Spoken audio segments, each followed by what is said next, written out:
Every man has his passion. Mine is fishing. What is yours, Mr. Bond? Well, I'm not what you'd call a passionate man.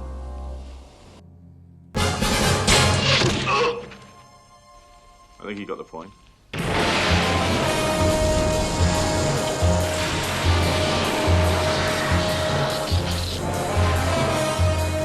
Codename? Thunderball.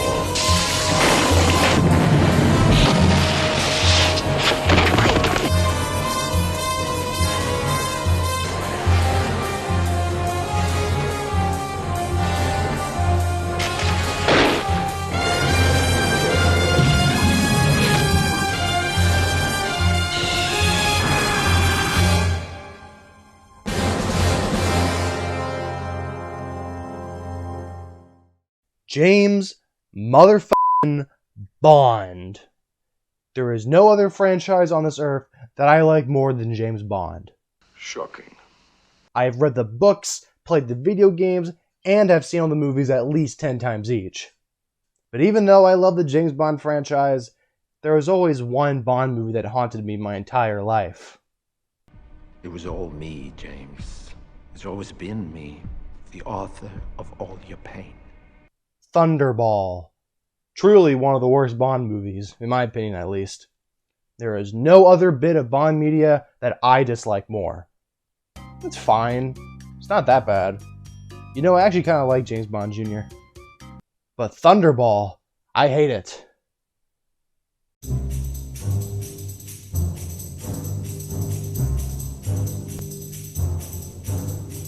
I'm going to assume you guys already know what James Bond is, but I'm still going to have to take it back to the books because the history for Thunderball is wacky as hell.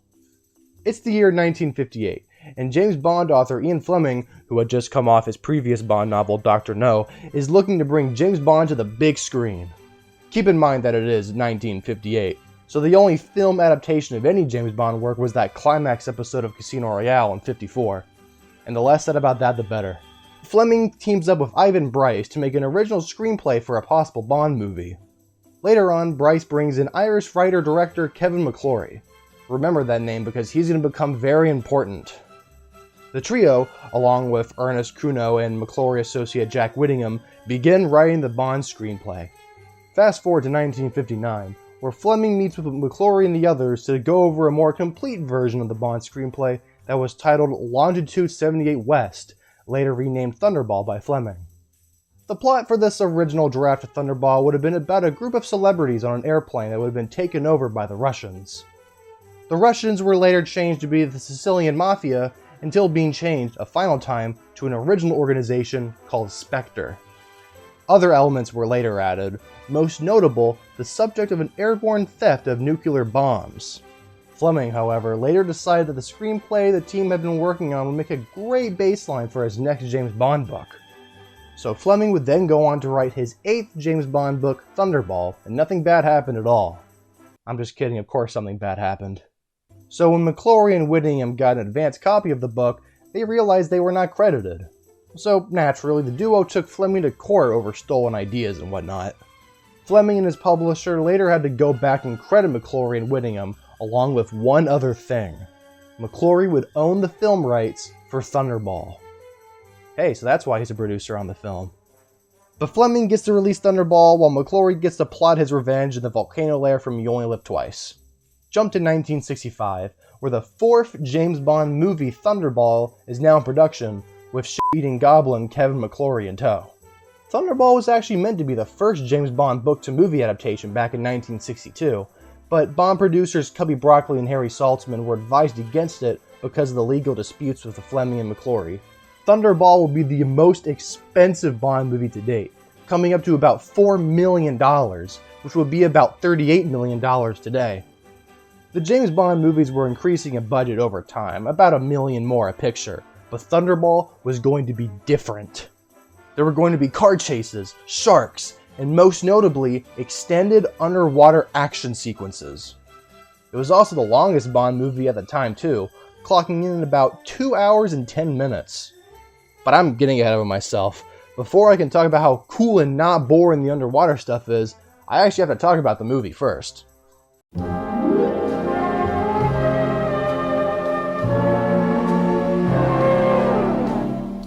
The plot follows everyone's favorite sexist secret agent James Bond, as he's dispatched to the Bahamas to recover a pair of nuclear missiles from the villainous organization Spectre, which stands for Special Executive for Counterintelligence, Terrorism, Revenge, Extortion. Before the British and American governments are forced to pay a ransom of $1 million. Over the course of the movie, Bond will visit many iconic locations, such as Someone's Foot, SeaWorld, and Disney cruises. James will also encounter many friends and enemies along the way, like Felix, who kind of sucks in this movie, by the way, Sacrificial Lamb, the girl he shags in this movie, and Patchy the Pirate. I know it sounds like I'm in pretty high spirits right now, probably because I actually get a chance to talk about James Bond for once, but trust me, this movie stinks. Let's start with the basic Bond elements, because in terms of how this movie pulls them off, it's a mixed bag.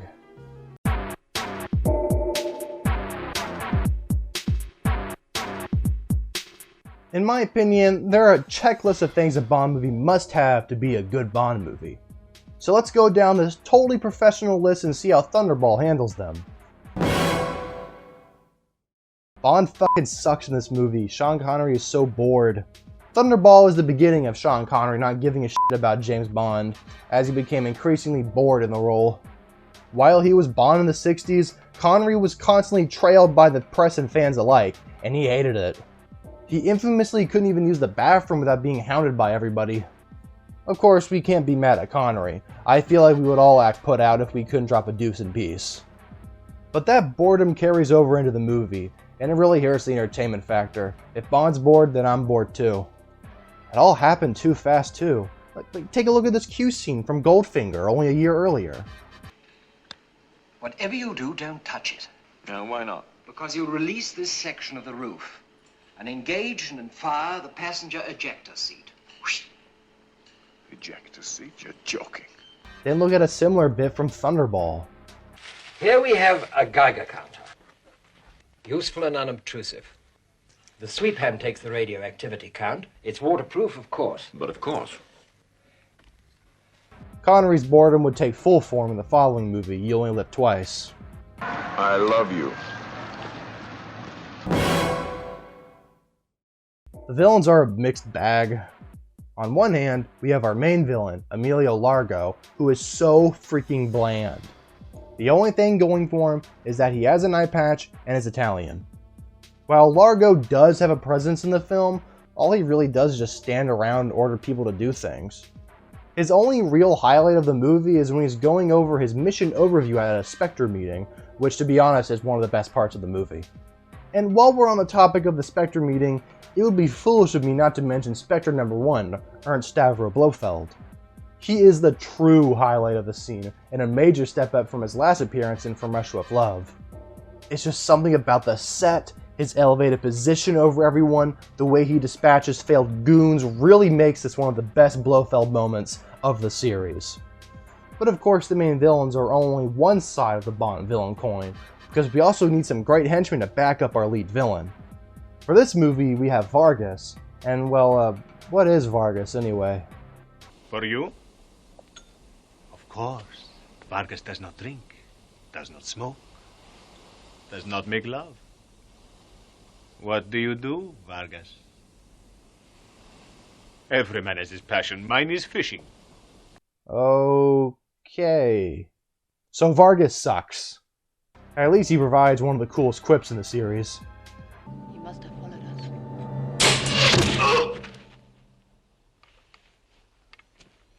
I think you got the point. But we do have one other henchman in the movie, or should I say, henchwoman. The other second command in this movie is Fiona Volpe, and she's very entertaining to watch. Fiona Volpe is hands down one of the best parts of the movie. I don't know what it is about Fiona besides, well, the obvious, but she is such a welcome presence to the film. Maybe it's her attitude, maybe it's how vibrant her clothes are, but to me, it's because she brings a lot of energy to a very slow film. And trust me, I'll talk about the pacing later. Sadly, Fiona isn't in the movie all too much, so once she gets bumped off, it's back to these bricks in a wall. Every Bond movie needs a strong female lead. Okay, not every Bond movie, but Thunderball should have them. I spoke too soon. Domino is such a bore of a character. All she does is mope around the movie and is really only important at the end, when she discovers the bombs are on board Largo's boat. It probably doesn't help that she is one of the Bond girls of the 60s to have her voice dubbed over by a different actress, which provides a further disconnect.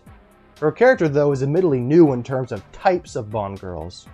Domino is a kept woman to the villain Largo, and in some scenes you can really feel the pain of her relationship. And there are actually some moments where Domino has a chance to be an actual character with emotions. The scene where Bond tells Domino that her brother is dead is an overall decently acted bit, and lets Domino take center stage for once, in a good dramatic way. I will admit Claudine Auger is a very attractive woman, and she does a decent job in some scenes, but over the course of the whole movie, she isn't given that much to do, and the archetype of a kept woman was built upon in future Bond movies, so she really doesn't have much going for her. The only other Bond girl is Fiona, and she's... whew. Okay, I'm throwing these three together because I don't have much to say about them, but they still affect the movie. The gadgets for this movie fucking blow. Instead of the cool Bond gadgets we're used to seeing, like cool cars, laser watches, and the such, we get the most boring lineup of gadgets, I think, ever. While the Aston Martin DB5 does make a brief cameo in the movie, all it does is spray some water and get shot at. It doesn't really do any of the cool stuff like it did in Goldfinger. But we get awesome gadgets such as a camera that's a Geiger counter that's only used once, a rebreather that's only used once, and this thing... And the kitchen sink. On you, everything looks good. All these gadgets aren't inventive or cool at all. It doesn't help that these gadgets are introduced in a Q scene where Q himself barely seems impressed at his own inventions.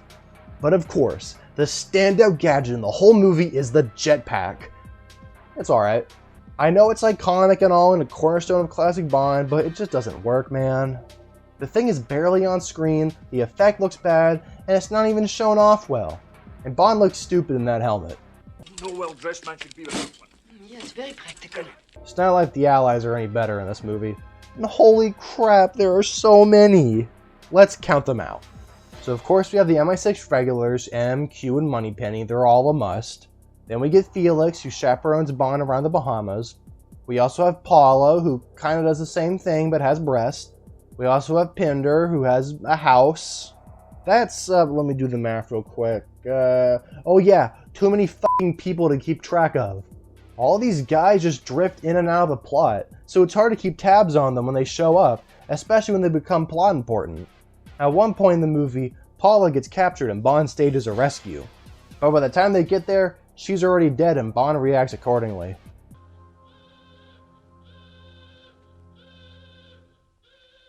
Yeah, that's pretty much how I felt too.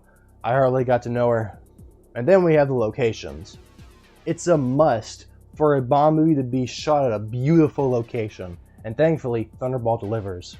A good deal of this movie is just Bond going around the Bahamas, and while it's pretty boring, it's at least nice to look at. And even though we had the tropical setting of Jamaica only 3 movies ago in Dr. No, Thunderball was able to make the Bahamas distinct enough to stand out.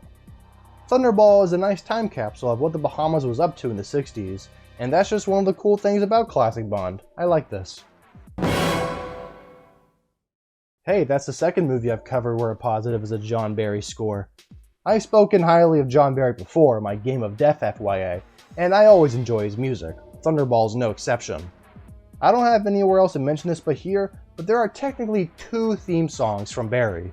There's of course the song Thunderball, the one that made it into the film, sung by Tom Jones.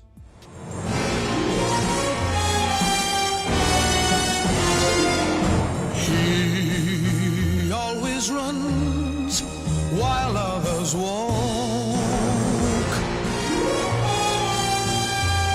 He acts while other men just talk.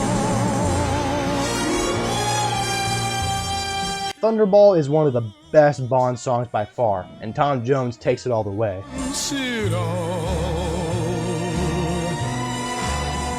So he strikes like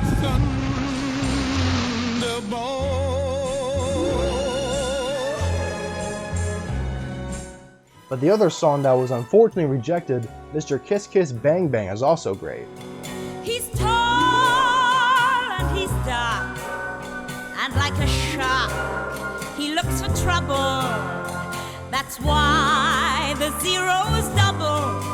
Mr. Kiss Kiss Bang Bang. I felt sick watching the action in this movie. This might be the worst choreographed 007 movie. Thunderball is everything I hate about old action movies and the techniques that they would use. Most of the action is sped up to make it seem more punchy, but it just becomes across as sloppy. But then you throw jump cuts and fast editing into the mix, and it becomes sickening to watch.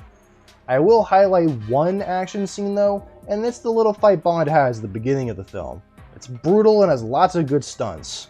There are still some sped up footage and jump cuts, but this is the only fight in the movie where it happens the least. This movie also tries its hand at suspense sequences too, and god do they drag on. I know the whole point of suspense is that it slowly builds tension, but nothing happens in the suspense of Thunderball. The suspense in this movie really boils down to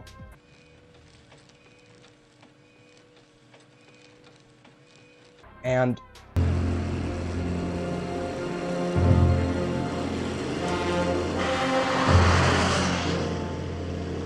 but none of this compares to the other part of the action in this movie.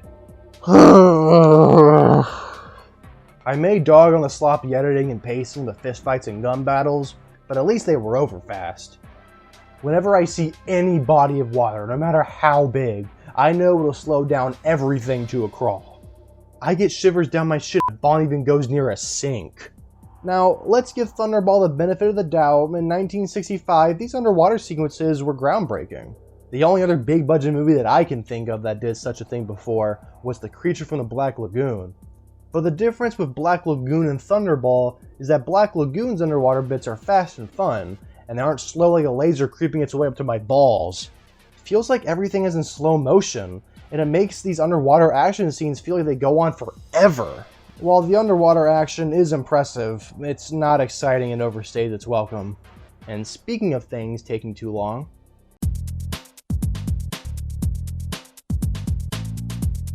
Thunderball is one of the slowest movies I've ever had to sit through. And that's saying something because I had to watch The Godfather of commercials. But The Godfather is good, I don't fucking know, what do you want me to say? I mentioned earlier that Thunderball was the longest Bond movie for its time, coming in at 2 hours and 10 minutes. But a good deal of Thunderball is watching James Bond lay mad pipe around the Bahamas and be a casual annoyance for the main villain. The biggest problem with the pacing is that Thunderball is a movie we were essentially watching Bond play catch-up with. Fuck. That's not written well. The biggest problem with the pacing of Thunderball is that we're essentially watching Bond play catch-up throughout the entire movie. In the beginning of the movie, we see Spectre outline their plans for stealing the nukes and their demands. Then, we watch Spectre act on their plan, in painstaking detail I might add. Then, we get scenes of Bond hearing Spectre's demands in a briefing, even though we the audience already know. Then, we have to watch Bond slink around the Bahamas for 2 hours, trying to find these damn nukes, even though we already know everything. We, the audience, are essentially watching the plot of this movie unfold twice, and that isn't fun. The main draw for a Bond film, for me at least, is that we're going on an adventure with James Bond. But in Thunderball, James Bond feels like that one friend you took on vacation who was reading all those fucking little plaques in a historical area, even though you already know everything, but you stick around anyway and listen because you don't want to be an ass. Yeah, that's Thunderball. The way to go about a movie plot like this is how they did it in Goldfinger. In Goldfinger, we pretty much follow Bond's perspective throughout the entire movie, with some pussy-related exceptions, of course. We are essentially discovering the plot along with Bond. We pick up on tidbits with him as he sneaks around the villain base, or gain info when he interrogates characters. It's an engaging way and, dare I say, genius way to write a mystery thriller spy story. Meanwhile, I'm sitting here watching Thunderball, knowing every little detail, wondering what's taking Bond so long to shoot this motherfucker so I can move on to a better movie. This isn't what I wanted.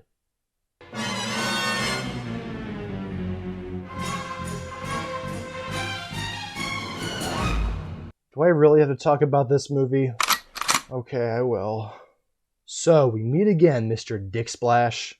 So, after the whole court battle on who owned what with Thunderball, Kevin McClory wasn't allowed to adapt it again for 10 years.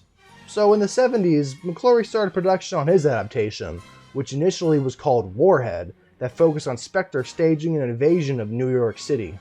But when Dan Jackie and United Artists, owners of the Bond movies, heard about this, they accused McClory of straying too far away from copyright restriction, and that McClory only had the right to adapt Thunderball, not make his own Bond story. So McClory, alongside producer Jack Schwartzman, returned to the plot of nuclear missiles being hijacked. The entire production of Never Say Never Again is a clusterfuck. There were writers brought on into the last minute, Jack Schwartzman didn't know how to produce a movie and ran out of money, and even when filming began, scenes were written the day of shooting. But by far the biggest thing to happen in production for Never Say Never Again was when Sean Connery agreed to return as 007. This was huge. The original James Bond, back for another adventure.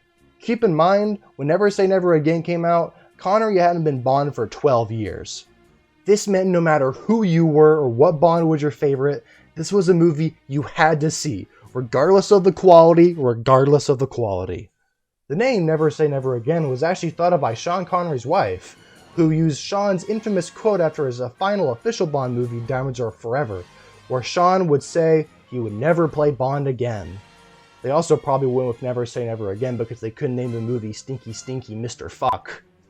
Never Say Never Again would come out in the year 1983, which was the same year as the 13th Bond film Octopussy starring Roger Moore. The year 1983 was dubbed the Battle of the Bonds, with Octopussy coming out on the 6th of June and Never Say Never Again releasing on the 7th of October. Octopussy would go on to gross about $187.5 million at the box office, while Never Again would gross $160 million. But it should also be noted that Never Again had the higher opening weekend compared to Octopussy, so take these numbers for what you will. Now, which movie do I prefer?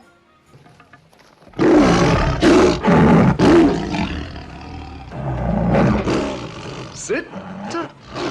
I mean, it's no contest, really.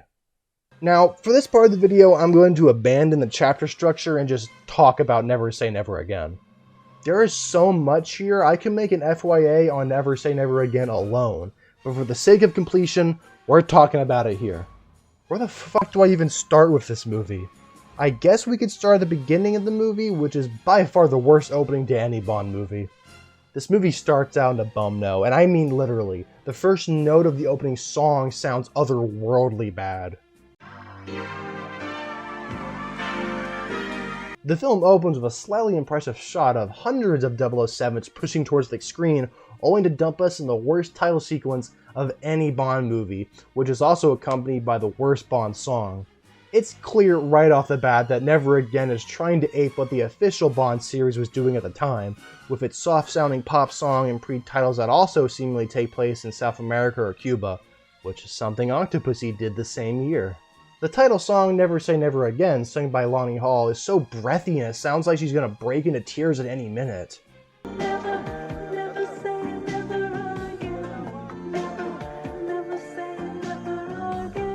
It doesn't help that this wimp of a song plays over the most vapid action sequence ever.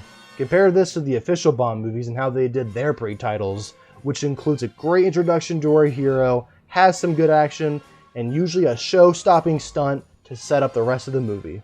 Never Say Never Again, though, combines pre-titles of titles and makes the entire thing feel so slow and dumb. The action is so whatever, and there are obvious shots of, look guys, Connery's back. But they hold no impact when he's doing nothing cool and this stupid song is playing behind him. There was a cut version of this title song performed by Phyllis Hyman.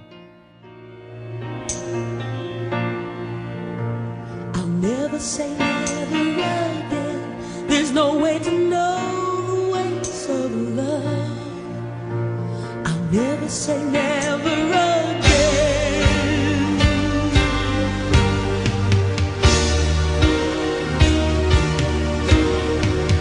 Now this is a good song, and it baffles me to why they didn't use it. This song fits perfectly with what the Bond songs would become in their later movies, like A View to a Kill and the two Dalton movies. And just to rag on the score for Never Say Never Again for a bit, it blows. This is the worst scored Bond movie by far, which is strange because we have Michael Legrand on the score, and he's done good music before. I mean, just listen to this.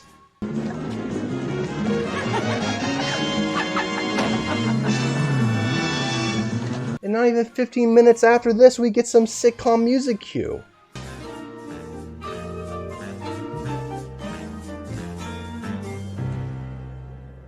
Holy shit! Never Say Never Again actually plays without a music score most of the time, which extends the rather bumbling feel from the titles. Like, just take a listen to this action scene from Never Say Never Again.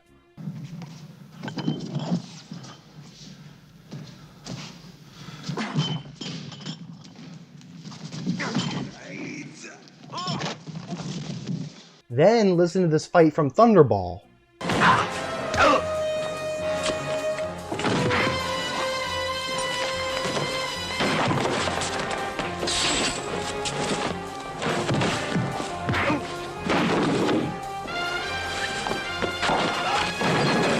Anyway, after the terrible titles, we get this film's MI6 office bit, and they try to play into the angle that Bond is old and past his prime. This is something that fans of Never Say Never Again love to point out as a big highlight of the movie.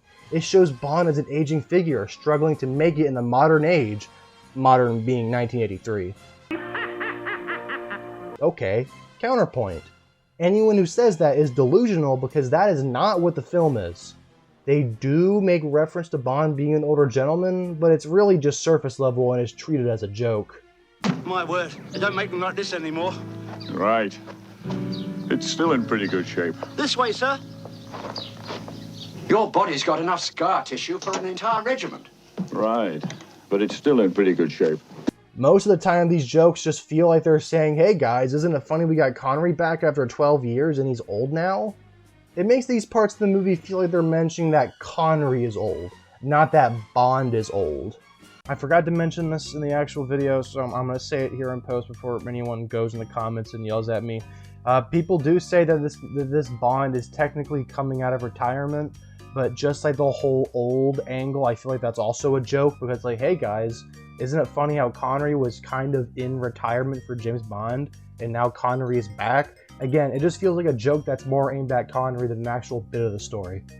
The whole Bond is old thing is dropped only 40 minutes in anyway, which might I add is 40 minutes out of a 2-hour and 14 movie.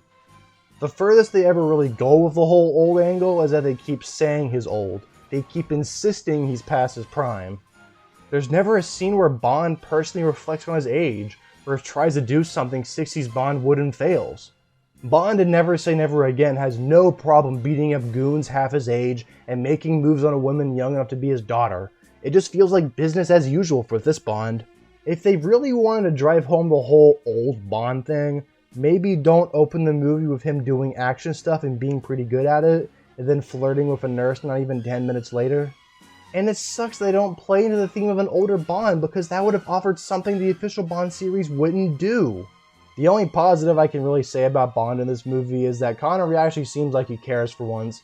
His performance is better here than it was in Thunderball. After the whole MI6 bit, we get to meet this film's version of Spectre and their agent Fatima Blush, played by the gorgeous Barbara Carrera. Blush is one of the only positives I can give Never Say Never Again. She's essentially this film's Fiona Volpe, who is also one of the few positives I could give for Thunderball. Blush is full of energy and inspired costumes, which makes her stick out in this bore of an uninspired film. Sadly, this is where the movie ends in terms of good villains. We get to the Spectre meeting, and Jesus man, did their budget get cut or something? The Spectre meetup in this film is abysmal. The impressive and intimidating setup from Thunderball became a fucking school PTA meeting. And Blofeld has been brought down too. He's no longer this big, imposing figure that kills failed henchmen. Now he's just on the same level as everyone else. I'll also mention that Blofeld has his signature white cat in this film, which is a strange inclusion because Blofeld never had a cat in the books. That was something that was only made for the movies. Which is further proof that Never Say Never Again just wanted to ape what the official series was doing. One funny thing about the cat though is that later in the movie, when Blofeld calls NATO about stealing their nukes on a video call, only Blofeld's cat is visible. But at some point, the cat just leaves Blofeld's lap and the Spectre cameraman just follows it as it licks its paws. Like, the whole point of the cat is to be a cipher for Blofeld because you don't see his face, only the hand stroking the cat. But it doesn't really matter in this movie because we straight up see Blofeld. And just one last thing about Blofeld, he's played by the brilliant Max von Sydow, and his talent here is incredibly wasted. For such a big actor of enormous talent, he barely has any screen time, and all he's meant for is a dump plot onto us. Speaking of the plot, it's pretty much the same as Thunderball. Shocking that a remake of Thunderball is the same as Thunderball. Positively shocking. But that means Never Say Never Again shares a lot of the same problems as Thunderball. For starters, the plot still bumbles around and is not paced well at all. Never Say Never Again is roughly the same length as Thunderball, but this feels even more hard to get through. Bond goes to the Bahama in Never Say Never Again like in Thunderball, but literally nothing happens there. I'm serious when I say that. All that happens in the Bahamas is Bond gets chased by some sharks and lays some mad pipe. Bond literally does nothing in the Bahamas, and it's a fucking side character that advances the plot.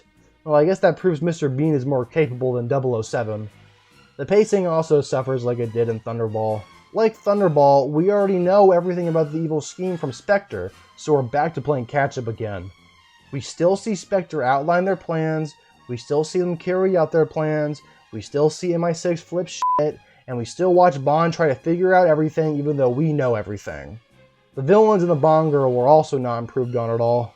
Kim Basinger plays this movie's Domino, and she is somehow even more useless in this movie than in Thunderball. Despite being in the movie a lot, she is given nothing to do, and is really just a pretty face for the movie. Never Say Never Again also robs the few emotional scenes that Domino had in Thunderball. Remember that good scene Domino had where she learns her brother is dead? That was a great character moment. It was a scene where all eyes were on her and where she could actually be involved in the plot for once. But in Never Say Never Again, this is how the film decides to do this plot and character critical moment.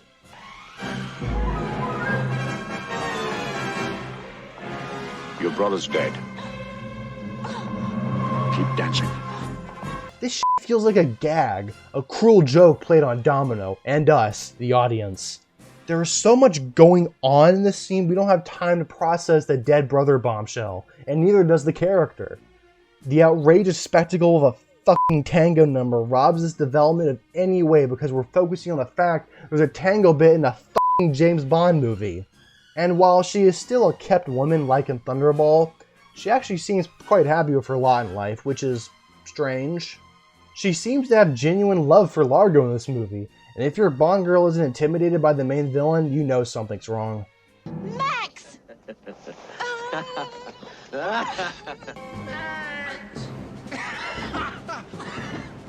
Largo doesn't fare any better in this movie either. He is somehow even less threatening than he was in Thunderball. This Largo is played by Klaus Maria Brandauer, who may be the worst Bond villain we have gotten yet. He tried to go against most villain stereotypes by playing Largo as a smiley, affable guy who's actually crazy and unhinged. But you see, the problem here is this. These are the only crazy things he does in the movie.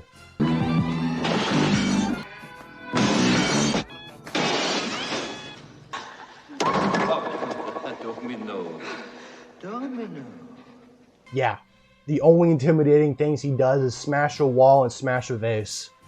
It also doesn't help that Brandauer isn't that threatening. Never Say Never Again fails on every other Bond front too, go figure. The locations suck ass in this movie. We do get the Bahamas again like in Thunderball, but Bond is barely there.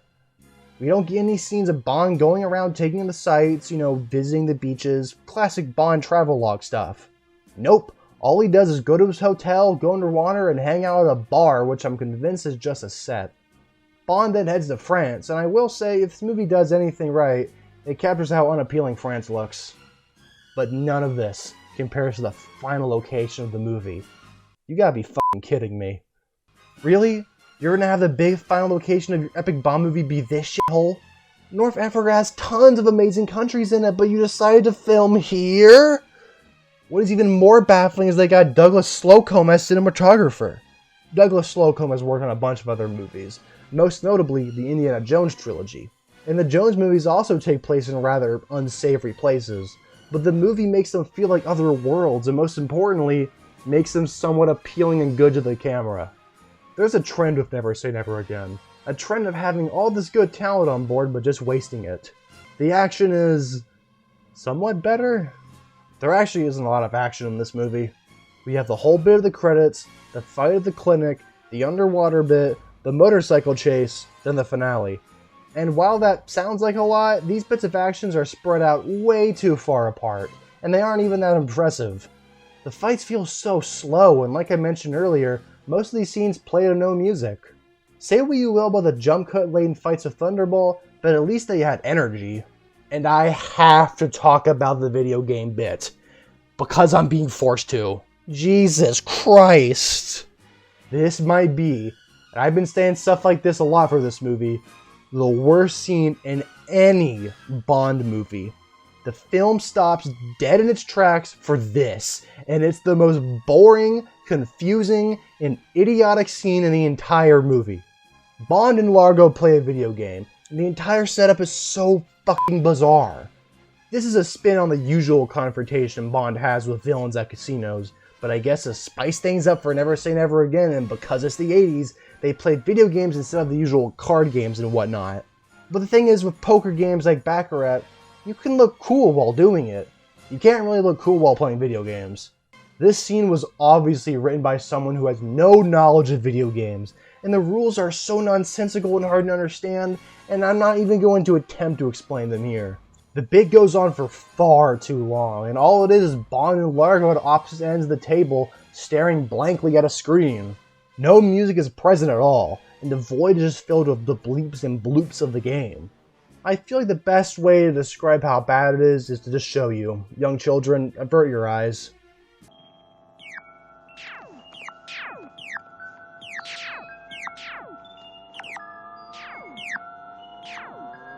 What stings most about watching Never Say Never Again is that it didn't have to be this way. The people who made it had the chance to go against what a Bond film could be. They could have given us something new the official series couldn't.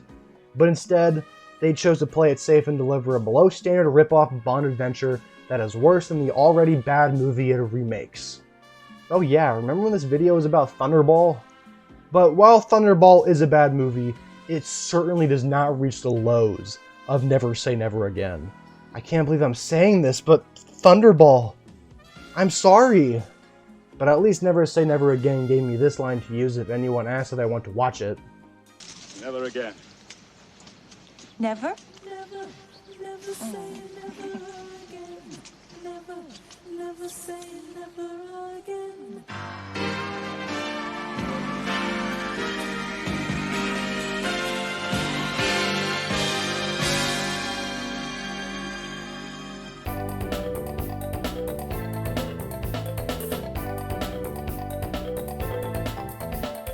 So, this was certainly a ride.